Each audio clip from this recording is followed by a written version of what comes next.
Okay, looks like we are at noon Central, so I will kick things off. Good afternoon, everyone, and welcome to our second session in the 2026 Yellow Book Training Series. We're so happy to have you here with us. Today we're going to be discussing fraud considerations. So I am Rachel Windett, and we also have Rachel Hawley on with us. She and I will be here to support you and screen any questions or comments coming in. For CPE today, there will be 3 polls. As they pop up during our session, make sure you're replying to those. All 3 are needed for CPE credit. If you're joining us via browser, please ensure that your screen is set to full screen, as the polls can often be minimized, can be hidden if your window is minimized. You can expect your CPE certificate within 5 to 10 business days. That will come from the sender certificates@conferences.io. I specify that because it often gets held up in spam, so keep an eye out for that. And as I had mentioned earlier, make sure you download those materials. They're attached to this meeting. This recording will be made available on demand in a few days. An email will be sent out with that information. So I'd like to introduce our facilitators for today. We have Kate Burian and Anthony Cervini. Kate is a senior manager with our Forensic Evaluation Services team and brings over 17 years of experience in public accounting. Her background is in forensic accounting. It includes extensive work in financial fraud investigations, litigation support, and other complex engagements. And then Anthony is a principal here at Sikich, as well as our local government leader. He is the driving force behind our Yellow Book training series, with a commitment to quality and a clear focus on issues that matter most to our participants. He consistently delivers meaningful and impactful learning experiences. So thank you everyone for joining us. I'll hand things over to Kate and Anthony. Good afternoon, everybody. Hope you're all doing well. As Rachel said, I'm Kate Burian. I'm a CPA and a certified fraud examiner. Both Anthony and I are actually. I do focus on fraud investigations for the firm, so I have a lot to share with you today. Anthony, any introduction that you want? Certainly, thanks, Kate, and thank you, Rachel, for the introductions there as well. Certainly happy to have you with us today, whether you're joining us for one of the many sessions that we've done over the years in terms of this, or this is your first time joining us. We're happy to have you here. Certainly talking today about a topic that I think is always one that captures a lot of interest in the space there. So excited to have some time with you this afternoon and look forward to getting the chance to go through some of the materials. Okay. So our agenda today is, I always like to start off with some sort of fraud interview, some definitions, some statistics, as well as we're going to focus on some auditor expectations versus reality. You know, why an auditor is not charged with finding fraud, but is often expected to. So we'll discuss some of those responsibilities there. Fraud risks for local government entities, including any conditions that make entities susceptible to fraud. We'll discuss some example investigations that I've worked on, review some recommendations on enhancing internal controls, and finally follow up with some fraud training resources and tools. So as a general overview for fraud, again, starting with the definition of fraud, fraud is intentional, and we really want to distinguish it from errors or incompetence, because we know that that happens too. Fraud is widespread. It occurs across all industries, all sizes. If you haven't heard about it at your own organization, it's likely it just hasn't been detected yet. That's how prolific fraud really is. And it costs the global economy trillions of dollars annually. So obviously a very important subject to talk about today, and keep it top of mind as you go about your daily operations. So I'm going to share a few graphics and statistics from the Association of Certified Fraud Examiners. They put out a report every 2 years or so, so we're actually due for a new one probably this summer sometime. So they always mention, you know, there's essentially 3 buckets of fraud: asset misappropriation, or simply theft; corruption, which includes your bribery, kickbacks, conflicts of interest; and then of course financial statement fraud, manipulating the financials for some sort of desired outcome, such as allocating expenses to where they shouldn't, you know, say to meet grant requirements or something like that. But the majority of cases that I see specifically are on asset misappropriation. So a lot of employee embezzlement, sometimes there's vendor fraud, things like where just cash is skimmed or taken, disbursements are made to false vendors or to employees themselves. You'd be surprised the amount of times I've come across an organization where an employee is just cutting checks to themselves. And we can see it in the copies of the canceled checks when we get bank statements. So that is actually very common. Obviously, of course, lots of things lacking in internal controls, but it is quite common. When people commit fraud, we have what is called the fraud triangle. So there's the pressure, the motivation, some sort of lifestyle expectation is what I see fairly often, trying to keep up with the Joneses, or they've had some expectation of a particular lifestyle and something has changed in their life. Perhaps they have some sort of pressure to keep that up. Rationalization is a key point too, justifying fraud as an acceptable fact, considering whatever circumstances there are. And then finally, the one that organizations often have the most control over which is opportunity, AKA what kind of internal controls are in place. So this is somebody using their position, and they conduct their own risk assessment as well. You know, what's the chance of me getting caught, you know, taking advantage of this window of opportunity. Oftentimes that comes with inadequate separation of duties. That's a big opportunity for fraudsters.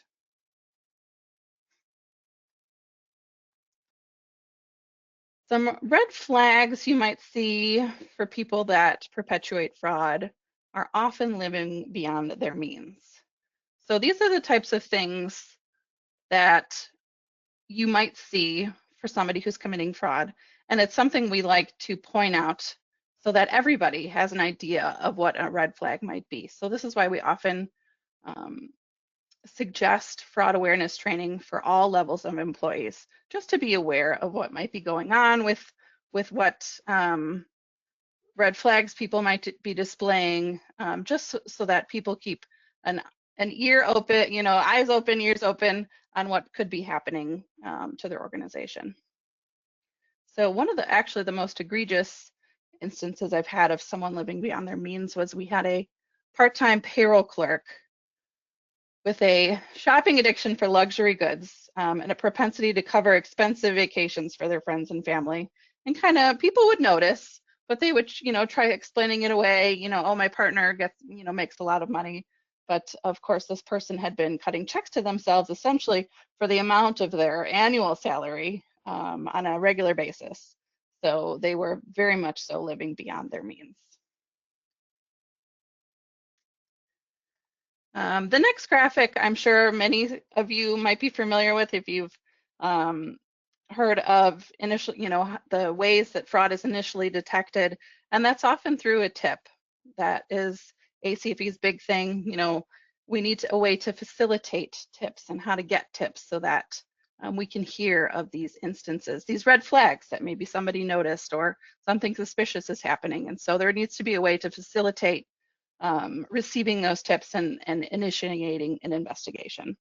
So this graphic doesn't necessarily get into how the tipster uncovered that fraud.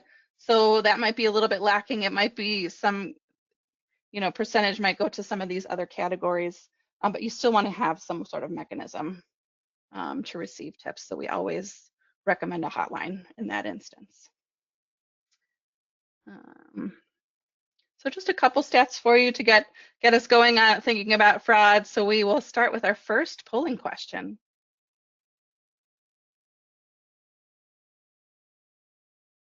Okay, that poll has been launched. Remember that this is required for CPE credit.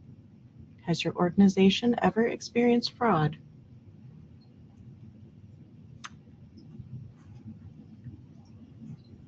It looks like a fair amount have a little experience with this. Okay. All right, I'm going to close that poll. And majority have had that happen. Okay, wow, that's quite a bit. I would say even the no answers should probably go into the unsure category, because again, things probably just haven't been detected yet, or have been in the past and have not been detected, and kind of go through business as usual. So it's more likely that, again, since it's so prolific, that it just hasn't been found. Okay. So with, Kate, thanks for kind of outlining and kind of providing us some of those, trends that we see and kind of that, that background on fraud. I think it's always interesting to me, and when the ACFE puts out its, kind of every couple of years report in terms of that, Mm-hmm. as to seeing what those statistics look like, and what the, how things are found, what type of frauds are being committed on that, and seeing, the evolution of fraud over time. And I think it's an interesting, Mm-hmm. um, view into, the mind of a fraudster to some degree, right? Sure. Because you look at how fraud is committed, and many folks on the line are probably familiar and have seen things where, and I know we'll talk more about, different types of, fraud, and how fraud can be, the call can come from inside the house, or there's external Mm-hmm. fraudsters that are trying to take advantage of organizations, right? So, it's, certain things that go away for a period of time and then they come back, check washing, things of that nature there, which is Right. always kind of, fascinating to me that people are still in 2026, stealing mail and cutting Yes. checks. And, there's tools out there to do that. But, as we look at, and I'm going to talk a little bit here about kind of, the auditor's responsibility on this. And, when Kate was showing how fraud is identified there, you may have glanced or been reading through there, and saw that a whopping 3% of fraud is uncovered during the course of the external audit there. And that may beg the question of, well, what's going on there? Isn't an audit supposed to detect this sort of thing? Isn't that why we pay the auditors? A lot of times when we're doing our audit interviews of, various folks at the organization, we ask the question, well, what are you doing to prevent or detect fraud? And they say, oh, we hire the auditor. And, I think my heart sinks a little bit every time I hear that response there, and say, oh, let's talk about a little bit as to what the audit's going to actually involve there, because Right. external audits particularly are not designed to identify fraud. That's, there are things that fraud can come up during the course of an audit there, and I'll give an example on that as we go through here. But again, not the intent of what an external audit does. So as we can see here, auditors are charged with and brought on, to express an opinion, right? Whether your organization has a statutory requirement to, undergo an audit there, whether you have outstanding debt, and, bondholders or bank or other parties require that, the audit to happen there. The auditor's responsibility is to express an opinion on whether your financial statements meet certain criteria. One, are they free from material misstatement? That material misstatement can be due to fraud, or it can go back to that, Kate's initial comments there, it can be due to an error as well as part of that. Are those financial statements fairly presented? And do they conform with generally accepted accounting principles or some other reported basis of accounting that you're using for that as well? So nowhere does it say, we have one reference to fraud here, but it's in the scope of a material misstatement there.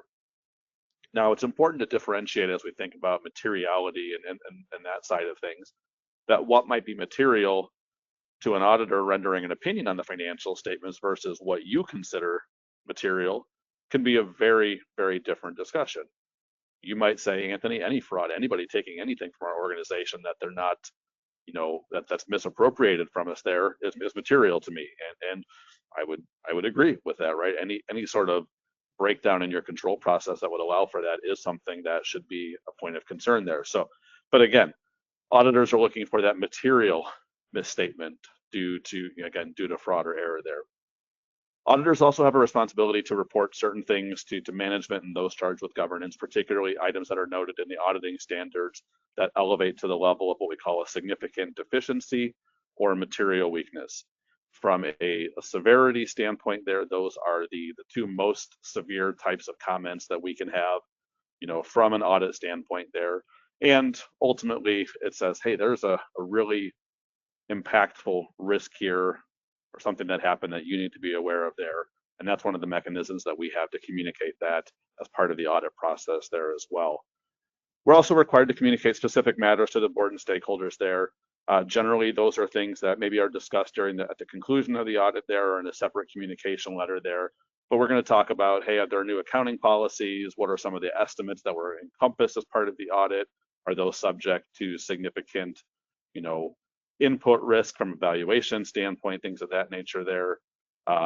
Or if we have general suggestions for improving the efficiency of how your organization runs or the control environment there. So, not every deficiency is a material weakness or significant deficiency, but generally, if there is something out there that the auditors uncover, hopefully they're making you aware of that so you're able to assess that risk and determine whether or not it warrants you modifying procedures, modifying controls to be able to mitigate that risk to a level that you're comfortable with.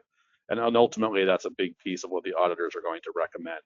We'll talk about some more specifics a little bit later in terms of, requirements on communications when we're under a government auditing standard or uniform guidance reporting for that.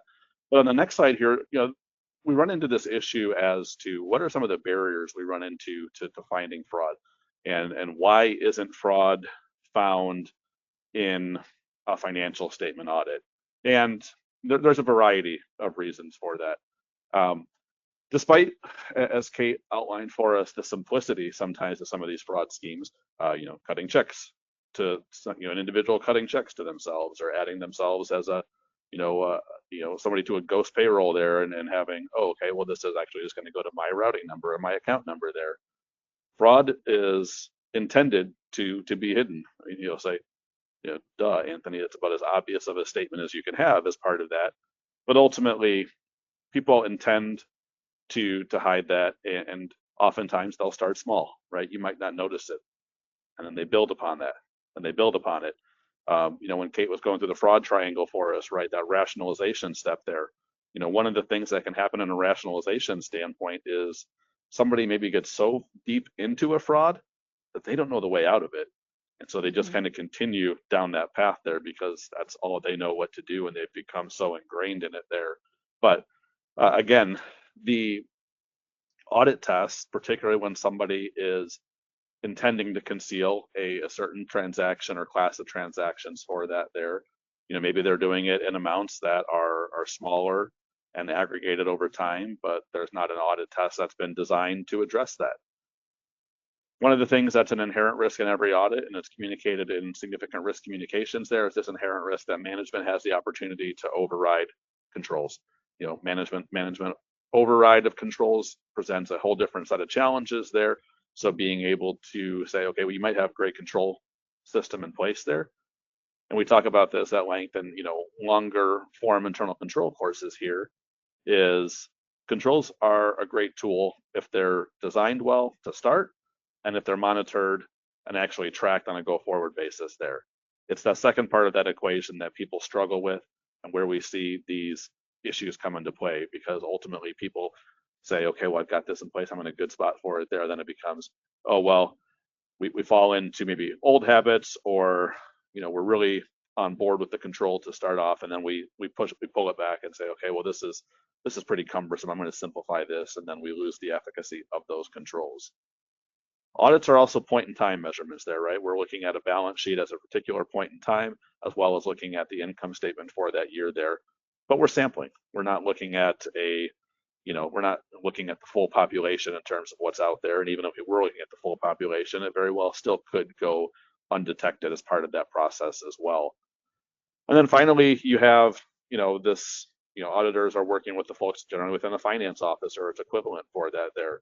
So maybe other departments may have risks there, things of that nature that don't come up normally during the course of the audit process or through the standard process of looking at those audit documents, bank reconciliations, things of that nature. There's other ways that frauds can be perpetrated outside of that may not fall even under the purview of the audit, nor the purview of the finance department, or it's equivalent itself there. Now, one of the other things that we see too that's not listed here, but I think it warrants highlighting as part of our discussion today is that most organizations are inadequate, and I would argue that many are woefully inadequate in terms of their fraud prevention and detection training that they go through. You roll out a policy, you have procedures in place to address that there, but understanding why those procedures are in place, educating individuals throughout the organization on why those things are in place there and how they have a role in, preventing and detecting those things. We go back to again to that slide as to how these frauds are detected, right? It's tips there. Everybody in the organization has a responsibility for that there, whether that's and how that mechanism and how they're able to report that is important. Whether they have an opportunity to, that maybe they bring them to the auditor, right? And I'll share an example of that here in a second. Maybe they bring it to somebody in management. Maybe they have a confidential whistleblower hotline, things of that nature there that can exist. So there's a lot of ways that folks can do that, but that responsibility to say something, see something, say something is critically important for these things to be detected. Now, again, while external audits are not designed to, specifically detect fraud, doesn't mean that it can't happen. In an example, I was working with, with an organization who, they had an organization, their organization, and then there was a sub-organization that they were engaged with as well.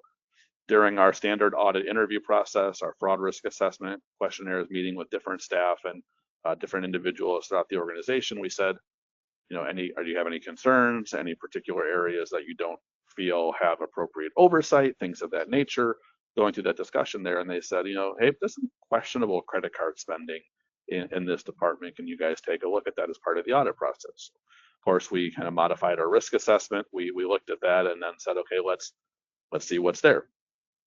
Well, maybe some things that were a little bit gray in the allowability in terms of our testing there, but certainly nothing that was a, glaring, massive fraud staring us in the face there.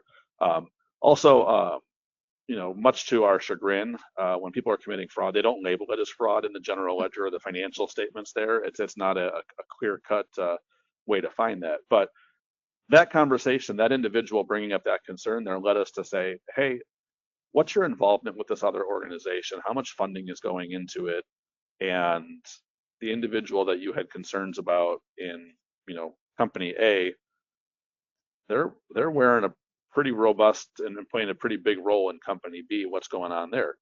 Well, fast forward, actually, our FPS team did an investigation there that ultimately led to a criminal referral and, 6 figures of theft of, again, checks being written to, an individual by themselves. They're paying bills across state lines and that. So at that point, it became a federal indictment that was brought down in terms of that as well. So not to say that, audits will never identify something there, but again, 3% is a pretty small number in terms of that. So, as we look at, the auditor's role continuing, I think there's, interesting, considerations and kind of as we look at other components of what the auditor does. Auditors are trained to be professionally skeptical as part of that process there, identifying those things where, hey, is there a misstatement due to fraud? What would cause that? How could that, what indicators do we see there? And then going through and actually testing the audit evidence there. At Sikich, our approach as we look at this, right, is a more substantive approach. Other entities, other organizations, depending on kind of their process there, maybe they go with a more analytical approach in that. It's a lot easier for things to slide by in an analytical approach versus a more detailed substantive testing for that there, simply because you're looking at those underlying records there. If there is something that's going on there, better chance of finding it at that particular manner there. Recognition of biases, throughout the audit process, and understanding that auditors are required to go through and do a robust risk assessment as part of that process as well. The questionnaires that we send out, or the meetings that we have as part of that process, they're looking at internal controls, doing those walkthroughs, the D&I, as we call it, design and implementation piece of looking at internal controls there. All those things go into how we decide what to test, what those risks are, and kind of how we navigate that as well.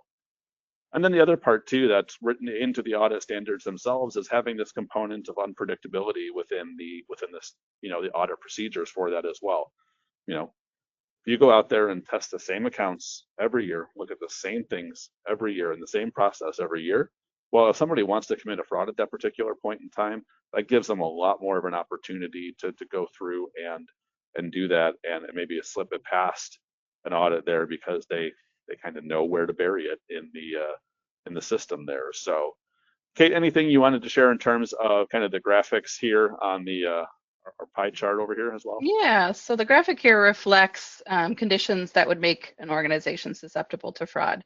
The largest is, of course, lack of internal controls, which obviously leaves windows open for perpetrators, and I've had several of those types of investigations, but about half shown here are issues that your organizations could be facing, even if you have what appears to be robust internal controls on paper. So oftentimes what happens in practice differs from what is documented, which includes things like overrides of internal controls or just circumventing certain controls because of too much of, say, a proverbial red tape.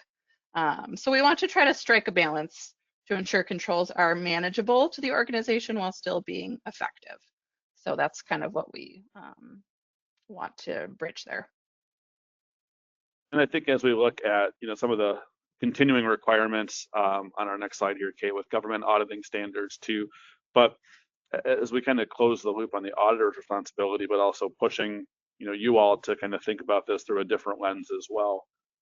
The human nature part of fraud is a big piece of it, right? And that is, everybody wants to believe that we want to see the best in people for that, right? And I think particularly within the local government realm, this trust and this mindset of, oh, well, this person's been in this role forever, they would never do something, or we've always done it this way, why change it there?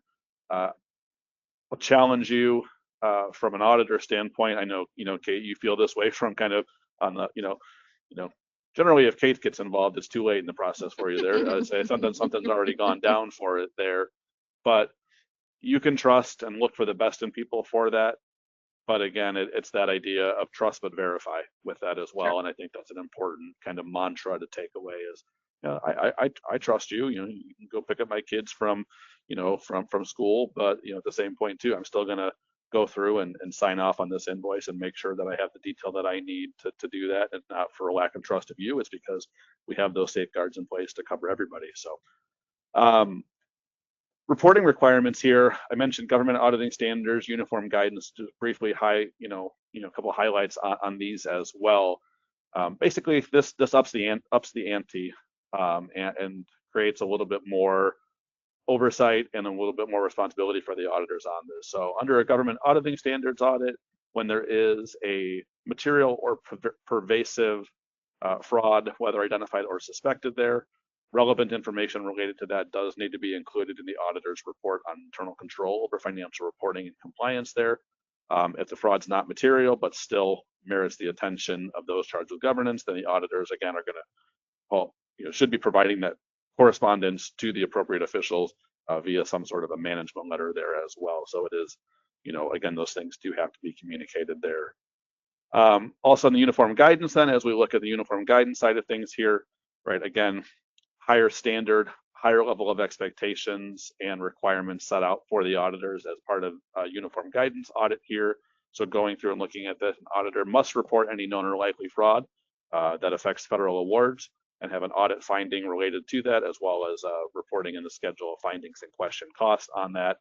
Now, if there are ongoing, legal proceedings or investigative proceedings there, the auditor is not required to publicly report that information, particularly if it runs the risk of compromising that investigation there. Additional reporting also not required if the auditor finds that the fraud was reported by the organization as required. Still might have findings as part of the process here as well. But again, if you get to this situation here, there's some other considerations that may play into it there. Auditors may have an obligation, depending on the fraud identified, to report that to, potentially a granting organization or, law enforcement as part of that process there. auditors should not be the ones breaking the news on this. So matters that are public record, can be disclosed there, but generally, those would be considerations based on any ongoing or active investigations there. And then certainly, you may have, as an auditor, if you come across a situation here where there is this pervasive fraud there, a lot of times an auditor might say, this is I'm gonna walk away and defer work or withdraw from the work there just to kind of avoid any sort of real or perceived conflicts in terms of the investigation and what that looks like there as well. So again, just a higher level of expectation that comes with that. So with that, let's talk a little bit and turn it back over to Kate here to talk about some particular fraud risks that will affect local governments. Yeah, so for this next section, the majority of fraud that we'll see does not really differ from industry to industry. Asset misappropriation is asset misappropriation wherever you are. However, there are some conditions that can make governments susceptible to fraud, and there are some schemes that are a little more prolific for governments. So that's kind of what we'll be highlighting here. So for example, we may have instances where the purpose is more focused on the mission over, say, robust internal controls. We could be more trusting or less skeptical of employees. The main point is here is how willing or motivated is someone at any level to push back, ask questions, say no, not approve something because support is insufficient, that kind of thing. We want to make sure that we have that culture to be able to ask questions. The second one, elected officials may lack the skills, knowledge, and experience to effectively oversee financial operations and control environment. So obviously, can come from any educational career background. They can't be fired. So there's issues there that people I have definitely come across with elected officials not holding up their end of the bargain kind of thing. So that is definitely occurs in government entities. Of course, next one, resource constraints and the ability to have, say, proper segregation of duties, or is an organization less likely to have sufficient backup when somebody is out on vacation or something like that, which could cause even more strain on segregation. And even just having different departments having their own way of doing things, maybe it's not everything is decentralized, maybe there's not an overarching, internal control framework that could cause, issues in a smaller area of a total organization, that kind of thing. And then this last one about harsher impacts to reputation. This creates a condition suited to fraud if, perpetrators are simply terminated and essentially able to move along to the next agency because of maybe a reluctance or inability to prosecute kind of thing. This is probably more common in nonprofit organizations, but it can also be a concern for smaller local governments too. Kate, I was just going to chime in real quick, particularly as it relates to kind of the role expectations for elected officials on that, right? Because I think that's often, the response that I mentioned earlier that makes my heart sink every time I see it of, well, we hire the auditor. That's how we prevent fraud. Mm-hmm. More often than not, that response comes from, someone in an elected or oversight board role there, whereas those individuals are really the ones that have that ultimate responsibility for the financial statements there. They're the ones that are charged, obviously, with putting in the staff and hiring. Now, granted, they may have one employee, a CEO, executive director, whatever it may be, that is their direct report in terms of that. Mm-hmm. There, but ultimately that board, in a fiduciary capacity, has that responsibility to many parties as part of that process as well. And part of it, and I think I've seen this over time in terms of this, is local government reporting and audit and financial reporting on the local government side of things is not a, if somebody is not familiar with that, picking that up in short order is not likely to happen, right? It is a complex mm-hmm. fund accounting methodology for that. For sure. Very, very different than what the majority of people have seen, or maybe they saw it in a collegiate level course, at some point. decades in the past for that there, but picking up a financial statement, an ACFR, and saying, okay, well, how do I actually interpret this and see what it means there? And how does that impact what I get as a board member on a monthly basis there? So that can be a pretty big disconnect in terms of, what we really need elected officials to be doing versus oftentimes, the case of what they're doing, and particularly, more so in the, maybe some smaller organizations there, maybe less sophisticated, locales for that there, you do run into that issue there simply because that level of expertise is just not there. Right. Yeah. There's a lot to catch up on when someone first starts. So definitely a consideration there. Okay.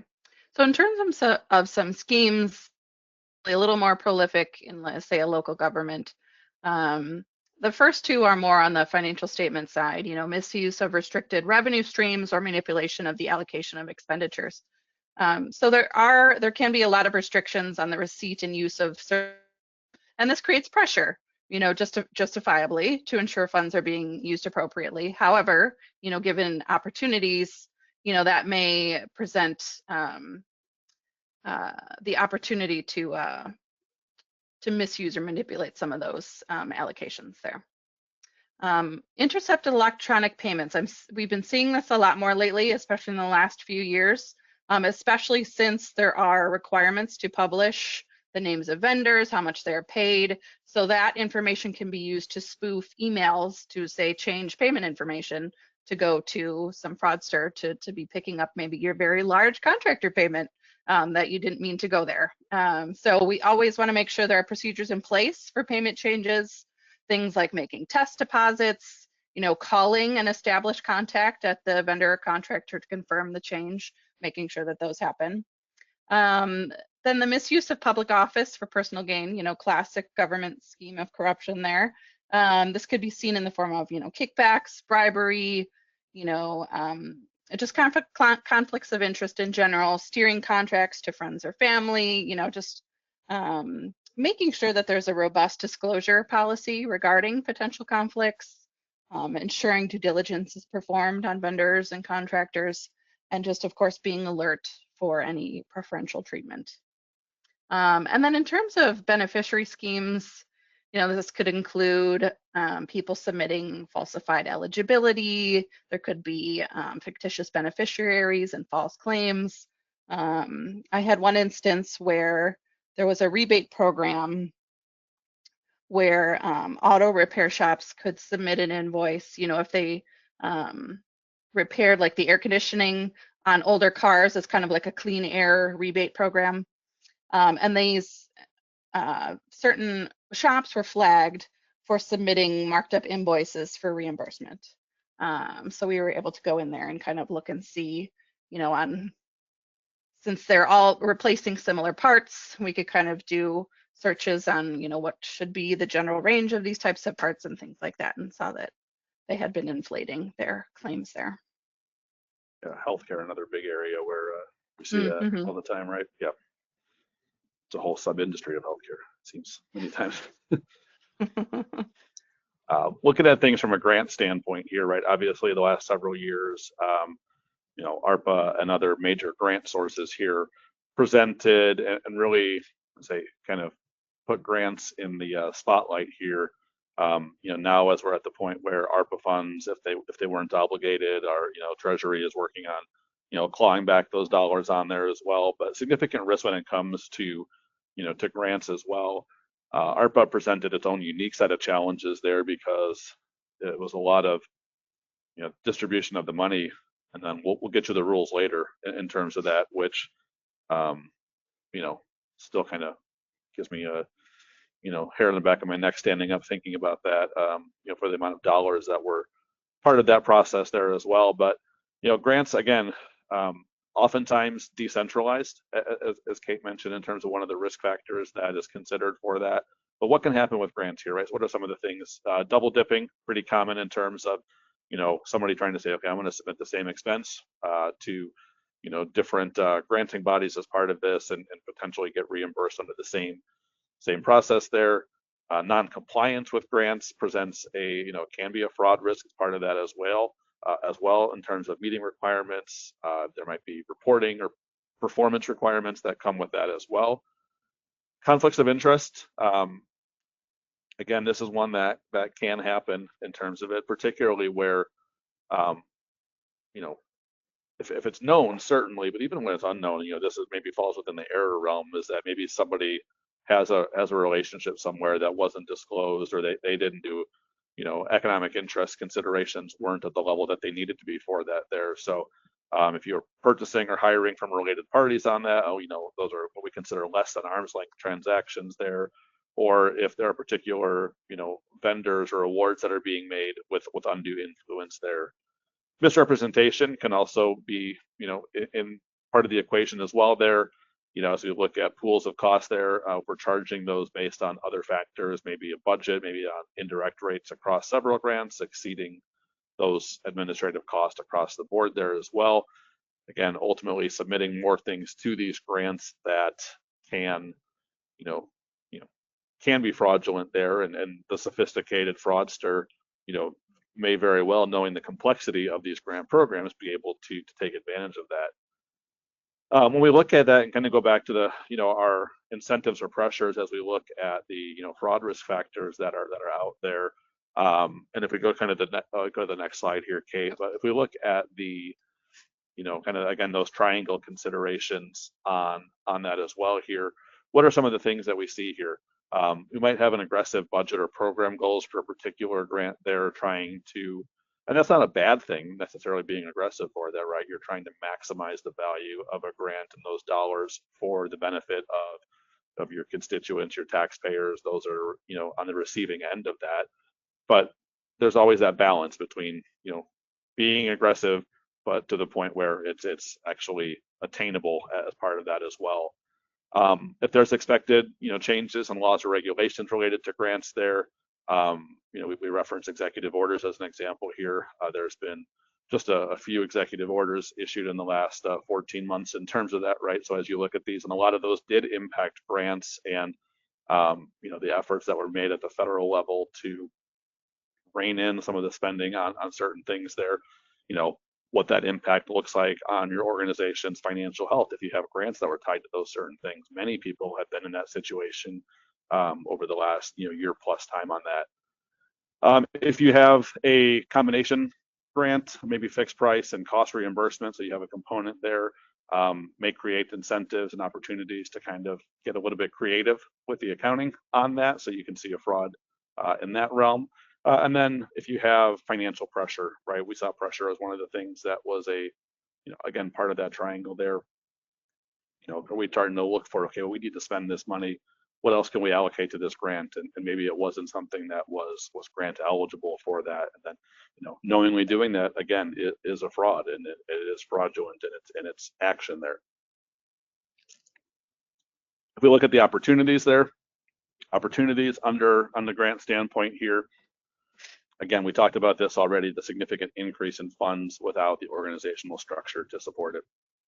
There was a grant program for many years that we came across, and it required significant hiring within one of the public safety departments there.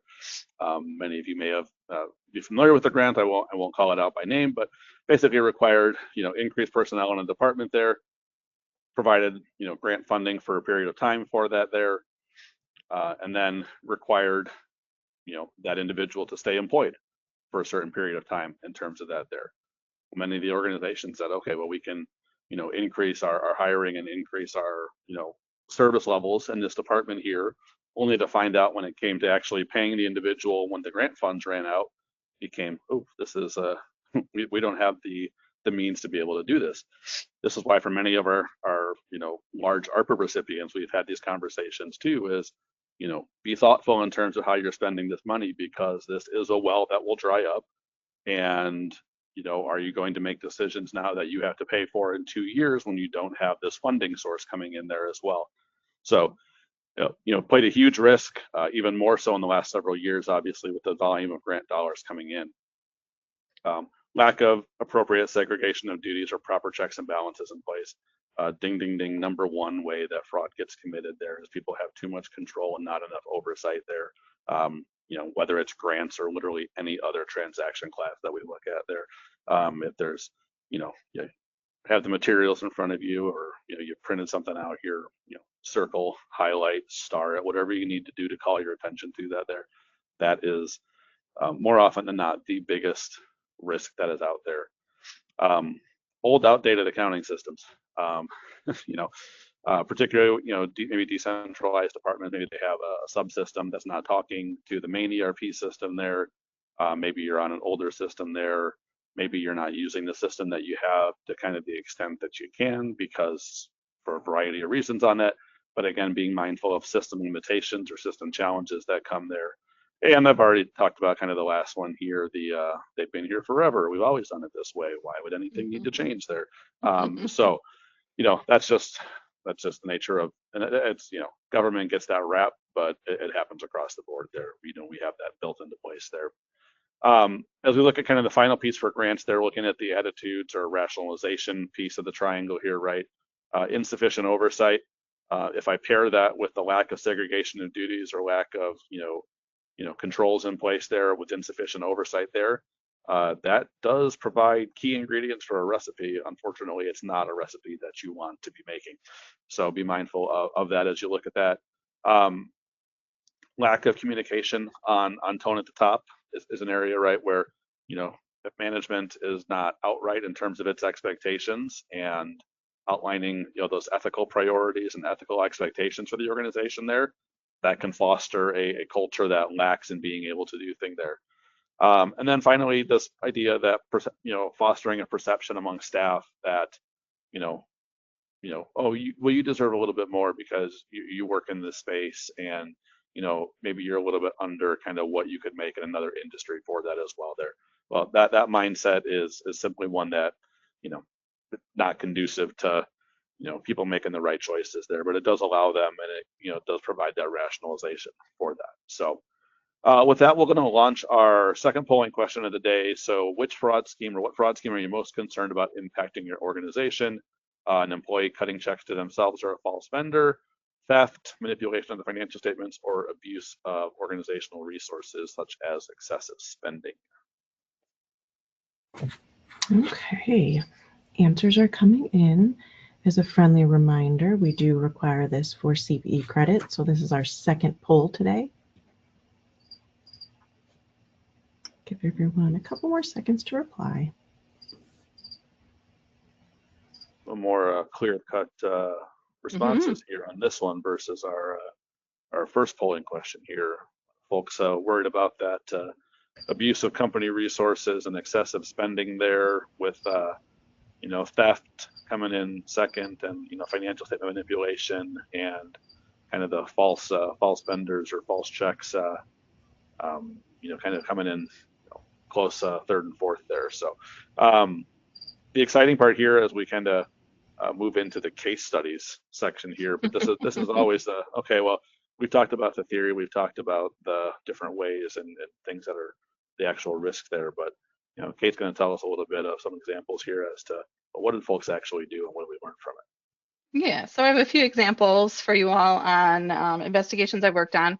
They're all local government entities that have obviously some level of internal controls. So I'll discuss what failed and what I would recommend. So this first one we're going to talk about is skimming revenue. So this is an example of a long-time fraud which occurred over 20 plus years at the county level. It was an individual department. We had an employee who was essentially an office manager, had set up a bank account under the organization's name. I mean, first of all, the fact that they were able to is concerning. So they were able to actually use the organization's tax ID and title the account as if it was a program of the county. So checks would come in the mail. This employee would be opening the mail, and then they'd endorse them to into their false bank account.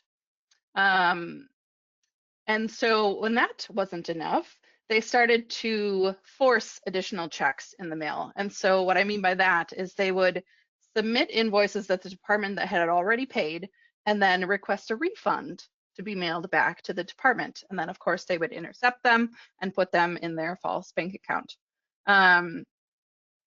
So here the concern was, obviously you have one person opening the mail, being able to wears a lot of hats in the department as an office manager. Invoices are coming in the mail. They know the bills that are being paid. And so, of course, we want to think about rotating who opens the mail, especially if the department is likely to receive checks. So some of the issue was actually some of these checks were not expected. There was no accounts receivable, or anything like that tracking these amounts. Some of them are small checks. So we want to, again, ensure that all revenue sources are represented in some way on, say, like a detailed department budget, so the department head knows, hey, we have this revenue sharing program with this other entity. We are expecting, at least something to be coming in. Where are those funds? Something as a check to say, hey, where were these, funds coming in, so that, kind of keep a better eye on what's coming through the department. So that was kind of this one. It ended up being over about $1 million over that 20 years. So small things add up to quite a bit over a long period of time. And actually, I worked with the state's attorney on this, and when she heard about, like these checks were coming in the mail, she's like, oh, our department receives checks in the mail all the time. And so that's when we had talked about, maybe it's good to use maybe a lockbox service at the bank if you think that that's maybe a higher risk, paying for that type of service. That might be something to consider as well. Credit card misuse. So this one is obviously a concern whether or not there's fraud involved, because there could be, it's convenient, there are a lot of transactions going through an organization. Credit cards, procurement cards, whichever that you use, obviously they're useful and convenient, but there are risks when you're not going through, say, a traditional accounts payable process, most notably that transactions are approved after the fact. You get the bill and you kind of have to pay it. So this employee had been utilizing the company credit card to make personal purchases, and then they concealed their theft by manipulating the receipts and invoices. So they would essentially, it's very easy to just take a PDF and maybe back out some of the description and type in their own, something else that seemed more relevant to their department. And so we really want to ensure that supporting invoices and receipts are sufficiently detailed. We don't want just a payment receipt, just saying how much was charged. And so if we want to even elevate the documentation, we can say, if you're going to use an online vendor, I would like confirmation of the, the email confirmation.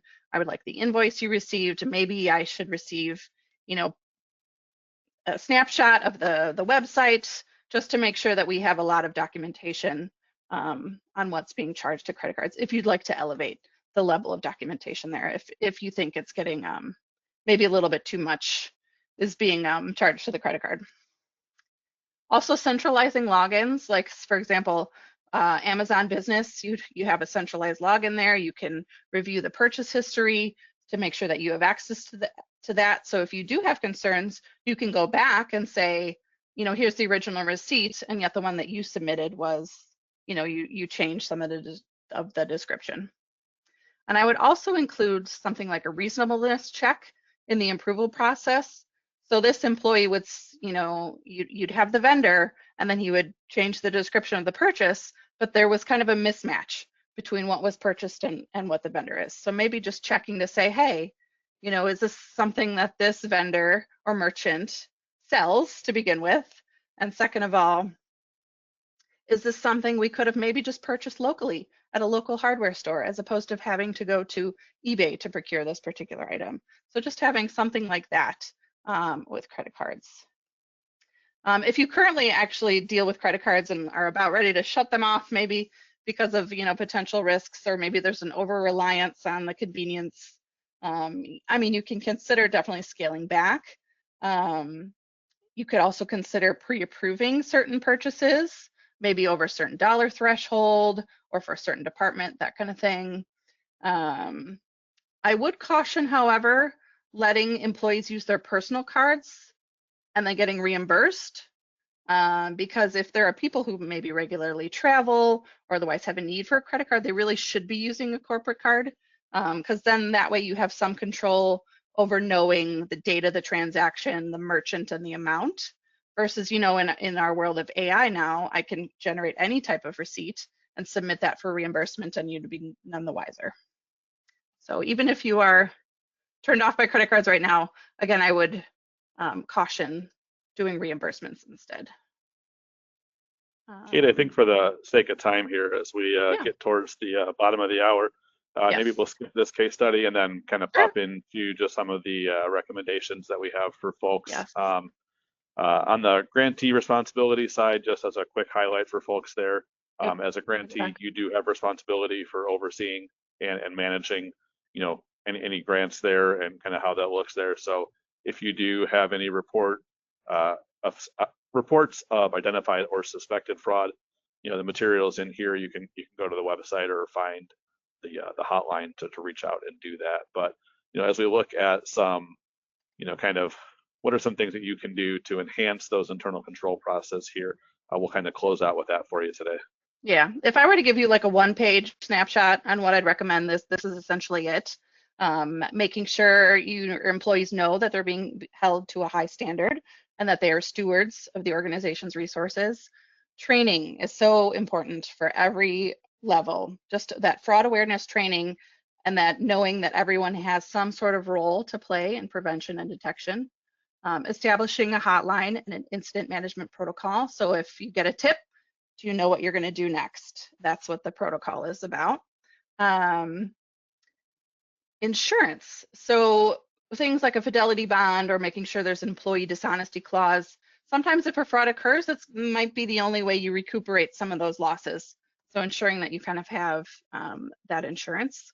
Ensuring that management and the board are committed to an effective control environment. It's kind of hard to have that control environment if somebody is unwilling or incapable of supporting it. Conducting a formal assessment of the organization's internal controls. Sometimes you just need an outside party to find the gaps in your internal controls. That's something we can certainly help with. We also have an internal audit team that can help, and we often work together on doing internal control assessments. So I would really recommend that to kind of close some of those opportunities perpetrators might take advantage of. And then, of course, just addressing any findings or suggestions arising out of the audit.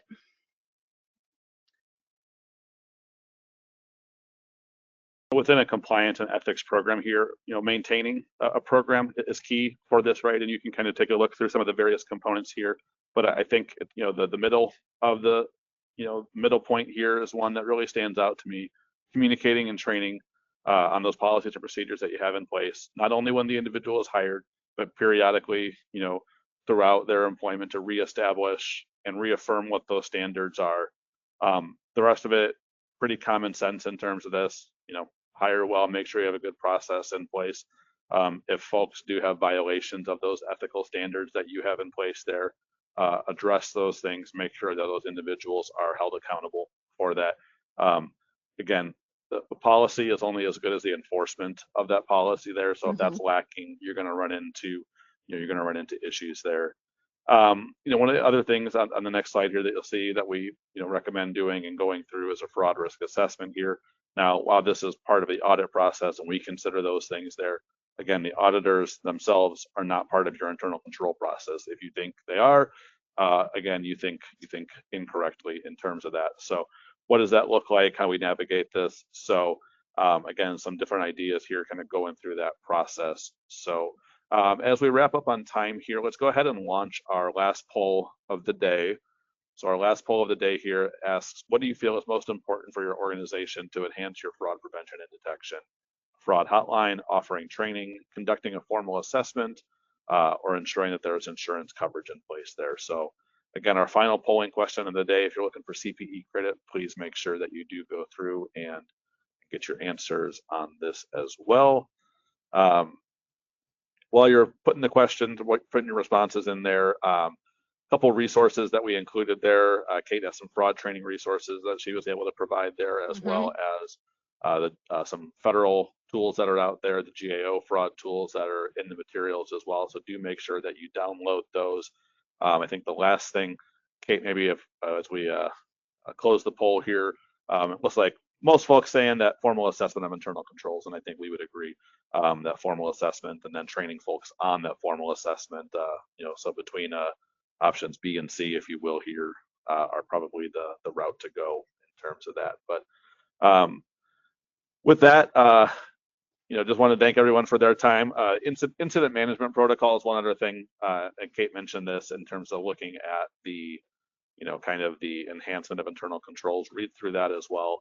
Certainly, if you do have questions on anything as you look at the materials or as you kind of stop and consider, or if we've sufficiently scared you in terms of kind of looking at your controls and revisiting these things here, we're happy to assist if there is a need for that, or if there's anything, question-wise, you can reach out to either Kate or myself with any follow-up questions on that.